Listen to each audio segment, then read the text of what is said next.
Okay, so we've got 60 minutes just under, just to go through the following. So I'm going to go straight into some of the cases that you need to know. Then we're going to look specifically at legislation and some of the statutes that are very key in this area, as well as the UK legal system. I'm going to give you an overview because this is chapter one. Chapter one's so meaty and it's really the foundation of the book. So if you kind of don't get past that session, it's kind of essentially all the stuff that you need to know.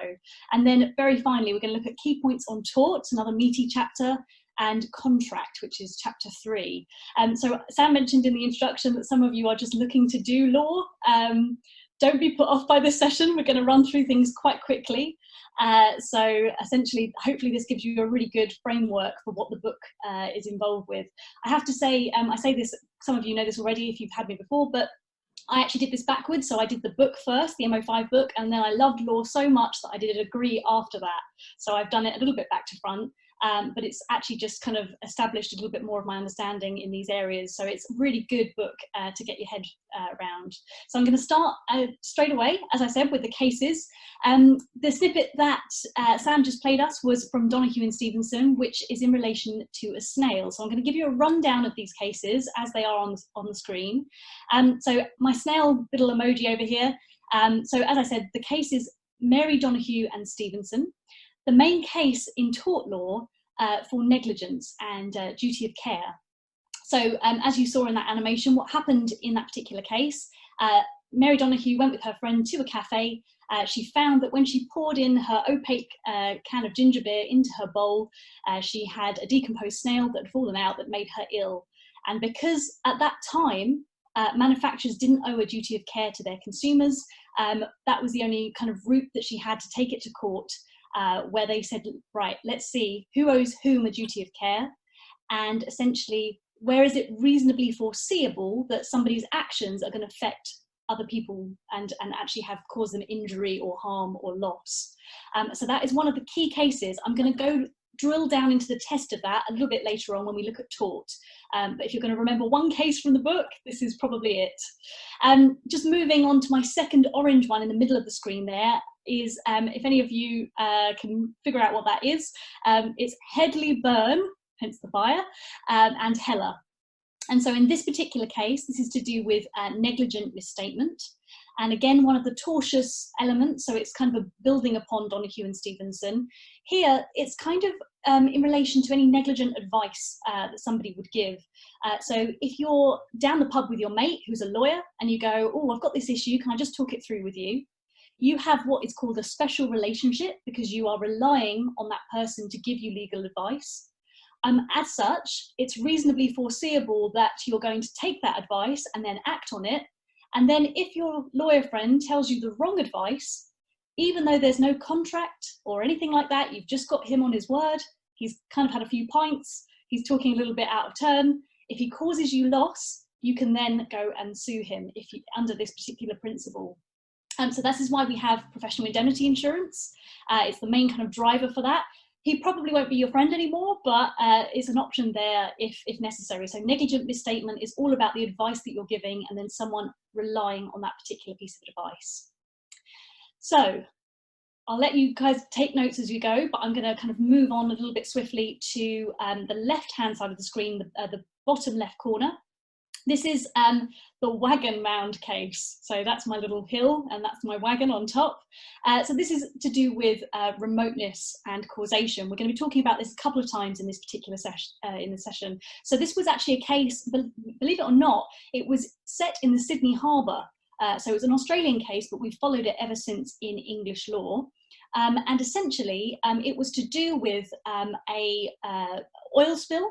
So the defendant spilled oil into Sydney Harbour, it caught alight, and then welding that was being carried out at the claimant's premises then caught alight further because of everything that had happened. It was very unusual circumstances, and the fire realistically shouldn't have spread as quickly as it did. But at that time, long time ago, we didn't actually know that oil could catch fire in that way. So the judge actually turned around and said, sorry, it wasn't reasonably foreseeable that this was going to be the case and this is what was going to happen. And so therefore the case, the wagon mound says, you know, talks about remoteness, and in that particular case it was too remote to actually have the defendants being held liable. just moving on a little bit further, so we're still staying with tort for the time being. You'll notice that there's a huge majority of cases in chapter 2, which is the law of tort. So I've kind of whittled it down to the few ones that tend to pop up more often than others, but obviously there's so many in the book, so this is to give you the highlights.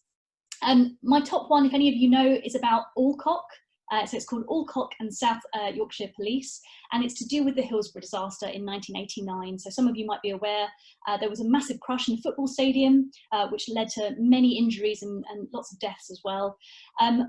This area is all encompassed under what we call nervous shock or post-traumatic stress disorder. And essentially you have two different types of victims. You have primary victims, so those who fear for their own life, so those in the stadium perhaps, and then you also have secondary victims. And a couple of cases came out of this from potential secondary victims, and it was essentially members of people's families who were watching the events unfold on the television, and they were knowing that their family members were in the stadium at that time, so they were fearing for their lives, and also help workers or kind of police staff and ambulance staff that were on the scene as well. So lots of people who have potential cases in this area. There was a 3-part test that was made under Alcock, which was essentially to do with looking at making sure that there was a close tie of love and affection with the secondary victim, making sure that you were there in closeness of space and time, and also making sure that you experienced that particular event through your own unaided senses. And they had to make this test quite restrictive purely because they didn't want to open the floodgates. So for example, if any of you knew anybody in the Twin Towers on 9/11, think about all the cases that could actually happen in and around that from secondary victims. So it was really necessary to do that.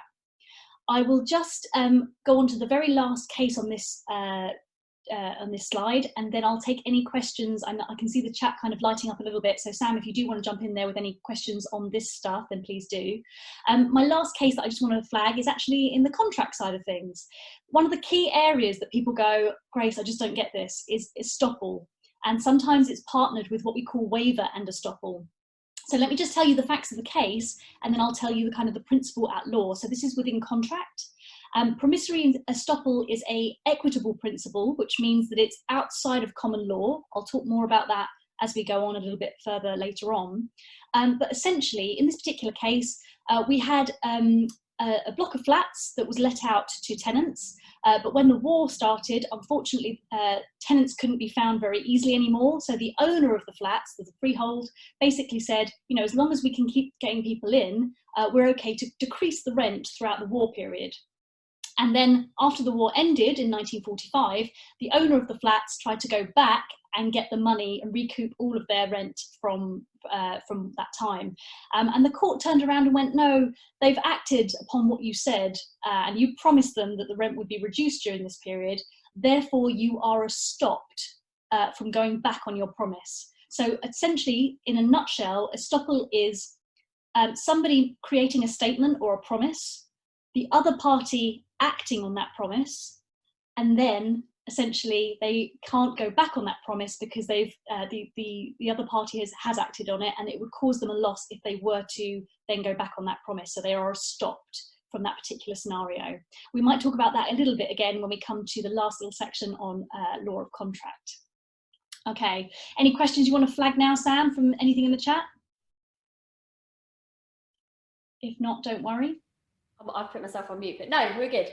Okay, all right, lovely. Let's move on then. I know we're going at quite a pace, but hopefully you guys are furiously scribbling down as I'm talking. So these cases aren't so much, these are more to do with the actual principle rather than what happened in the case, but I will give you a little bit of a rundown for some of them. The only reason I put Calistine and Preston in on top, again, you don't need to know the facts of the case, but it comes up maybe 2 or 3 times in this book because it relates to the definition of indemnity and also subrogation. So it's one of the key areas for actually defining what those principles are. So if you remember that in your head, so Calistine Preston goes with indemnity and it goes with subrogation. These 2 middle cases are of the same batch. Okay, so Wayne Tank and Pump and JJ Lloyd, or what we like to call the Miss JJ, because that was the yacht's name in that particular case. What these are is they're to do with causation. So we're in, at this time, I've jumped around a little bit, but we're in chapter 8 of the book. And essentially what these are looking at concurrent causes. So if you remember from your previous studies, you looked at proximate cause, which was the dominant cause of a particular loss. With concurrent causes, it's where maybe 2 or more perils have happened at the same time. The authorities to come out of these particular cases, for Wayne Tank and Pump, it said that if there is an insured peril and it's partnered with an excluded peril, the exclusion prevails and insurers don't have to pay anything. However, in the Miss JJ, or the JJ Lloyd case, just one below that, it said that if you've got an insured peril and an uninsured peril, and that an uninsured peril, remember, is something that's just completely omitted from the policy wording entirely. It's something that is neither included or excluded specifically. And so when you've got an insured and an uninsured, then essentially the insured part of it prevails, and then insurers would be liable for the whole loss. Okay, so just get round your in your heads those 2 different scenarios, because I do see that in questions quite a lot.